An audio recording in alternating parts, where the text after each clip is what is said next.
Part 1, Part 2, Part 3, and Part 4. Now look at Part 1. Part 1. There will be time for you to read the instructions and questions, and you will have a chance to check your work.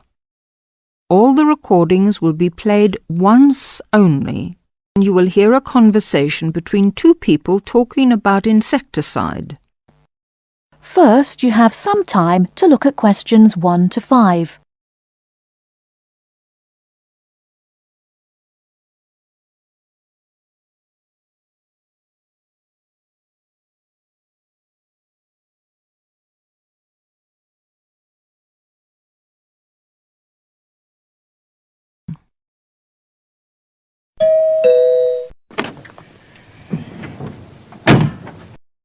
Yes? Oh, good morning, madam. I'm from Pestaway Market Research. I'm doing consumer research in this area. I wonder if you'd mind telling me, do you use Pestaway in your home? Pestaway? Oh, the insecticide thing. Well, yes, as a matter of fact, I do. What do you use it for, madam? Fleas, ants, cockroaches, woodworm? Oh, cockroaches. This is an old house, you see, and we often get cockroaches in the kitchen. I tried scrubbing and disinfecting, but it didn't seem to do much good. And then I heard a commercial about Pestaway, so I thought I'd try that. Was that on TV? No, it was radio, one of those early morning shows. You heard it advertised on the radio? Fine. And you say you use it in the kitchen. Do you use it anywhere else in the house? In the bathroom, say? Oh, no. We've never had any trouble anywhere else. We get the odd wasp in the summer sometimes, but I don't bother about them. It's the cockroaches I don't like. Nasty, creepy, crawly things. And you find Pestaway does the trick? Well, yes, it's quite good. It gets rid of most of them. How long have you been using it, madam? Oh, let's see. About 2 years now, I think. About 2 years. And how often do you find you have to spray? Oh, I give the kitchen a good spray round the skirtings and under the stove, you know, about every 6 weeks. Every 6 weeks or so, I see. Before you hear the rest of the conversation, you have some time to look at questions 6 to 10.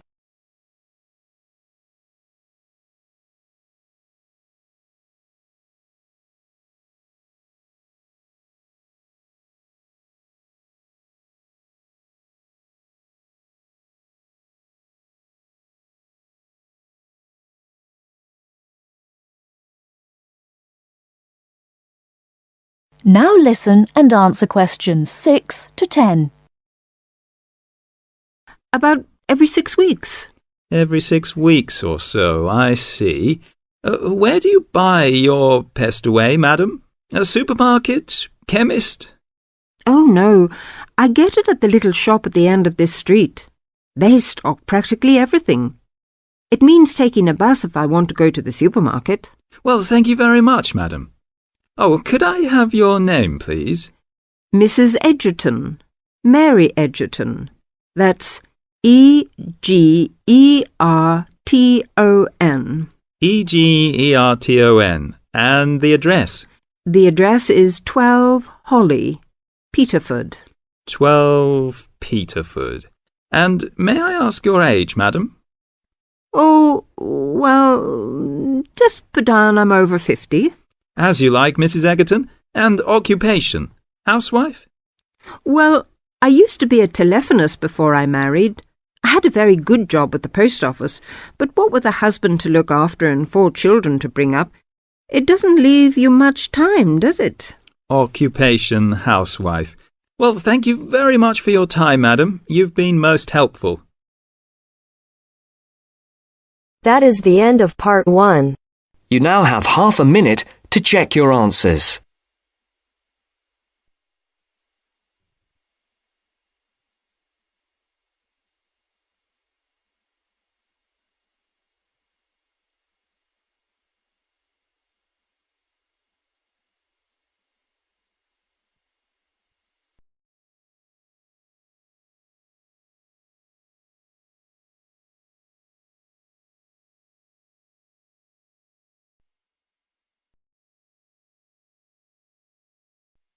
Now turns to Part 2. Part 2. You will hear the education officer in a museum giving a talk to school students who are about to start a one-week work placement in the museum. First, you have some time to look at questions 11 to 15.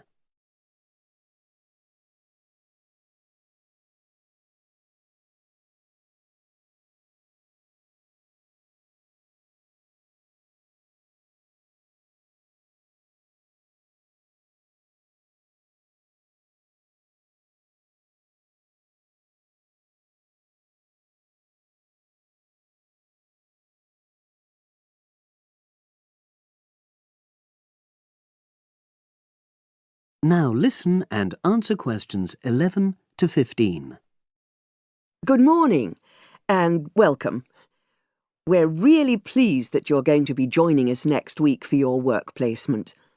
Now, each of you will already have met the member of museum staff assigned to supervise you. In this short talk today, I'll be giving you more general information which will be relevant to all 6 of you. Your normal working day is 9 to 5 p.m, but on Monday, because it's your first day, we'd like you to arrive at 8:45. Please note, though, that you'll finish at the usual time. A lot of you have been asking what you should wear for work. Well, you may have noticed that we're not exactly a formal institution, so you'd really be out of place if you wear smart attire like a suit. If you go out on a trip with us, then we'd like you to wear a museum cap. It has our logo on, and we feel it helps people recognise you. But on a day-to-day basis in the museum itself, we say put on your own casual clothing because you'll be doing lots of dusty, messy work. Now, we don't have an enormous number of rules, but work placement is an excellent preparation for the real world of work, and we expect you to be very punctual and reliable. If you're not well or there's been a hold-up, then what we ask you to do is ring the museum receptionist. He will be in the museum well ahead of opening time, and he'll inform your own personal supervisor in the museum. If you're away for more than 1 day, we'll inform your school tutor. They'll obviously need to make a note of your absence and follow up if necessary. But most of all, we hope you really enjoy yourselves during the placement. Students say they have a lot of fun, whether it's working with kids in our art workshops held every Monday, or, the most popular, when they go out on our outreach work to residential homes, recording elderly people's memories of school days for our oral history project. So, we hope you feel excited by the prospect of starting next week and well prepared. Your personal supervisor will be there to help you with our health and safety requirements when you start next week, and your supervisors will also brief you about the background to the museum, summarising all the huge amount of information on our website. In the next couple of days, it might be worthwhile if you get hold of evaluations and other notes made by students who've worked with us before. You can get a lot of pointers from them. Before you hear the rest of the conversation, you have some time to look at questions 16 to 20.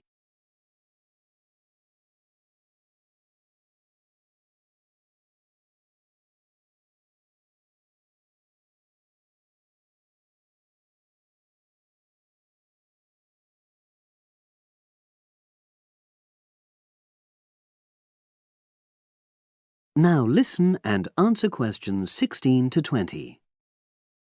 Now, before I finish today, I wanted to help you find your way around the museum. When you start next Monday, the first thing you'll need to do is sign in.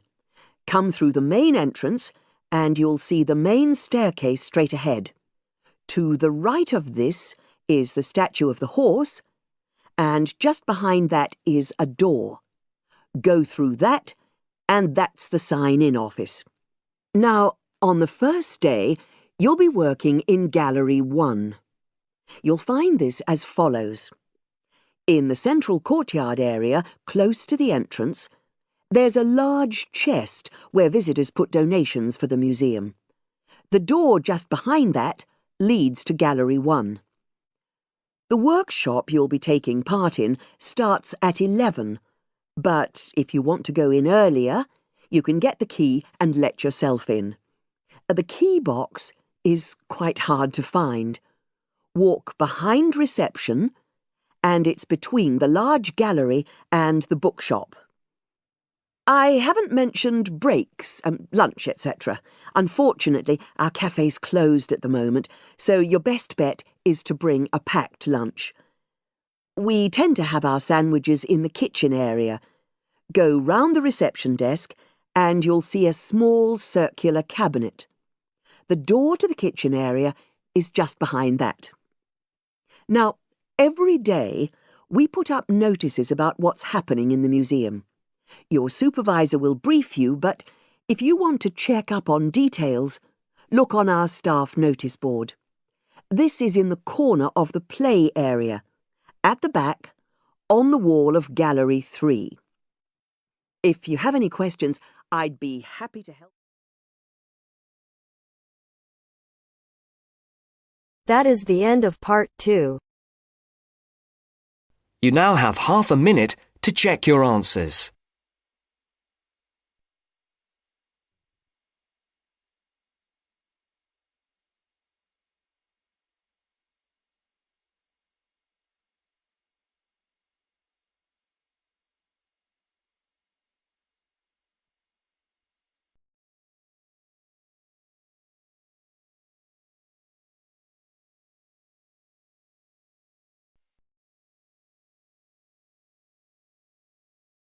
Now turns to part 3.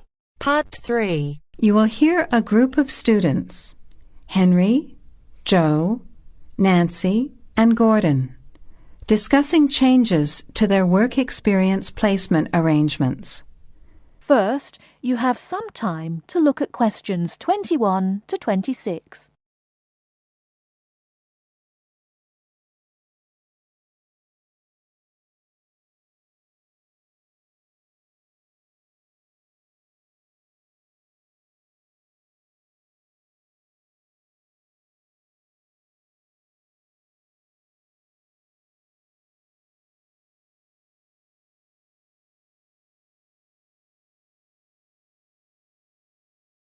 Now listen carefully and answer questions 21 to 26.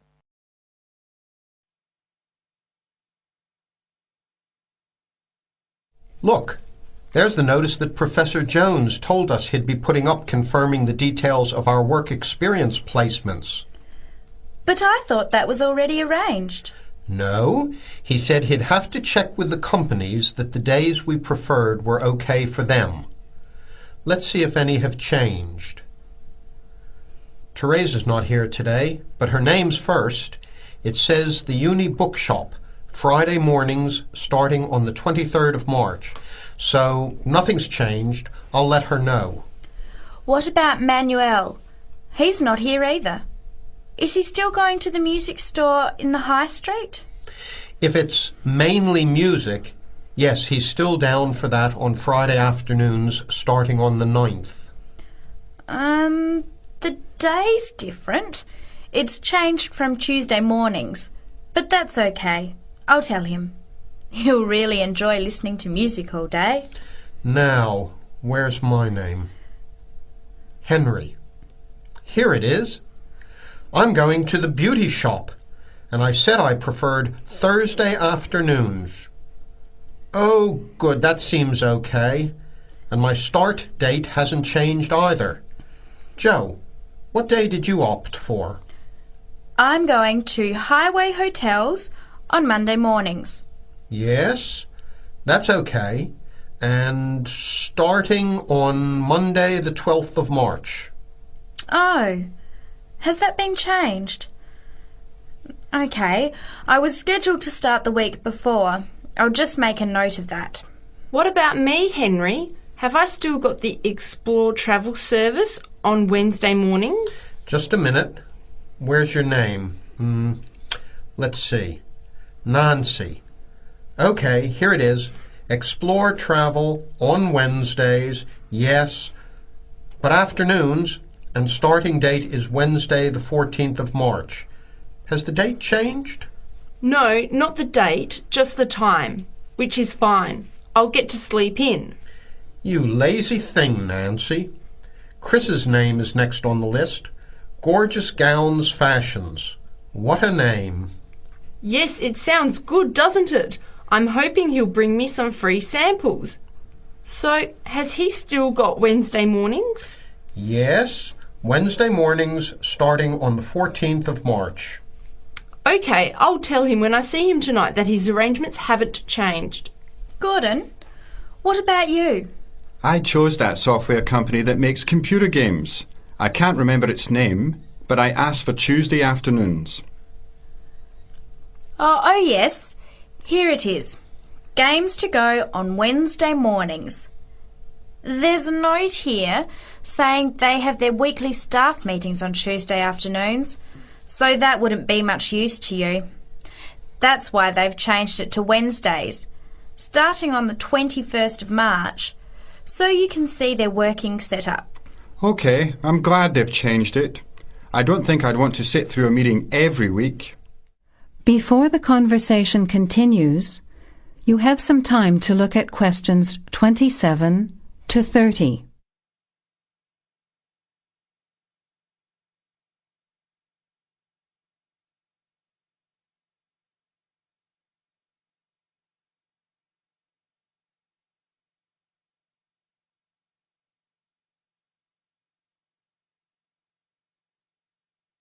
Now, as the conversation continues, answer questions 27 to 30. Can someone remind me what time we have to get to our placement in the afternoons?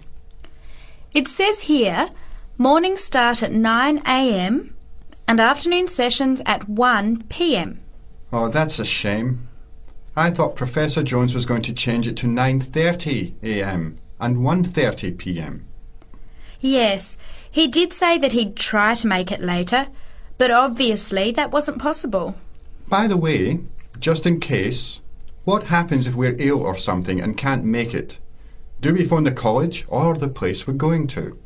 I think we have to phone the company first and then the college. Didn't you get the information sheet about work experience at our last seminar? No, I missed it because I had to go to the dentist. What else did it say? Well, we have to do a total of 24 hours altogether. So if we miss one of the arranged sessions, we have to organise another time to make up the hours. And he gave us details of the presentation we have to give about our work experience. Oh, really? What do we have to do? In week 10, we each have to give a presentation to the class about the company we've been with. It's 30% of our final mark for this subject, so it's going to be a lot of work. Yes, he's expecting us to do a lot of research while we're there so that we can outline the history of the company, its management structure, number of employees, other branches, etc.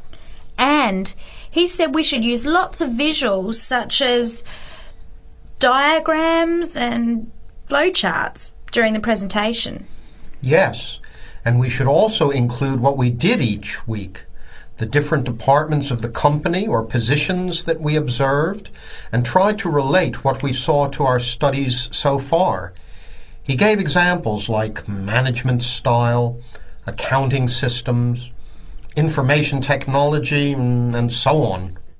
You were right. It sounds like lots of work. That is the end of part 3. You now have half a minute to check your answers.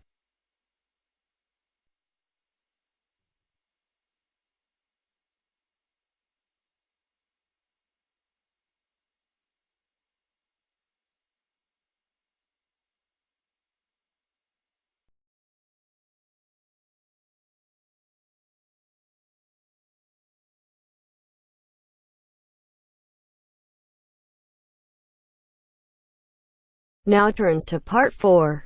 Part 4. You are going to hear a talk about security in the UK. Listen to the talk and complete the statements below. First, you have some time to look at questions 31 to 40.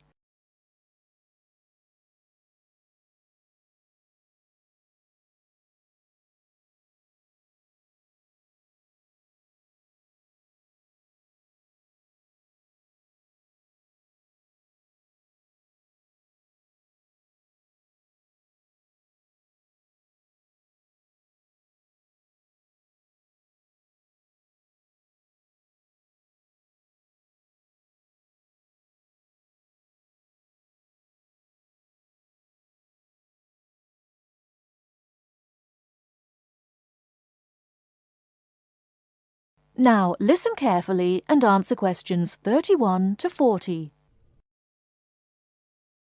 In large cities, for instance London, and crowded places such as airports and stations, there is the risk of theft. We do not want you to suffer the distress of losing important documents and valuables as soon as you step onto British soil. So here are some important do's and don'ts. Don't carry more cash than you need for daily expenses. If you stay at a hotel, do ask the manager to keep large sums of cash, documents and valuables in the hotel safe and give you a receipt for them. This is a free service. If cash is stolen, it is very unlikely to be recovered. Do keep separately a note of the serial numbers on your traveller's checks, so if they are lost you can inform your bank. Do take particular care of bank and credit cards. Do carry wallets and purses in an inside pocket or a handbag. Don't ever leave a bag unattended and make sure it is securely fastened when you are carrying it. Do carry jewellery and valuables such as cameras, radios and typewriters on you or with you and keep a note of any serial numbers. Do take special care of your passport, travel tickets and other important documents. Documents are at risk particularly at airports and stations where it is obvious that most people will be carrying them. Do make a note and keep it in a safe place of the number of your passport, its date and place of issue. This makes replacement easier if you are unlucky enough to lose it. If you don't want to carry heavy luggage around with you, you can leave it in a luggage office at most large stations and pick it up later. Keep the receipt so that you can reclaim your luggage. Check the opening hours or you may find your luggage locked away when you need it again. If you lose any of your luggage in transit, take this up immediately with the officials of the airline or shipping line. But don't worry too much. 98% is found within 3 days. If you lose anything, go first to the lost property office at the airport or station, as it may have been found and handed in. If you lose your luggage in the street, or suspect it has been stolen rather than gone astray, find the nearest policeman who will advise you what to do. That is the end of part 4. You now have half a minute to check your answers.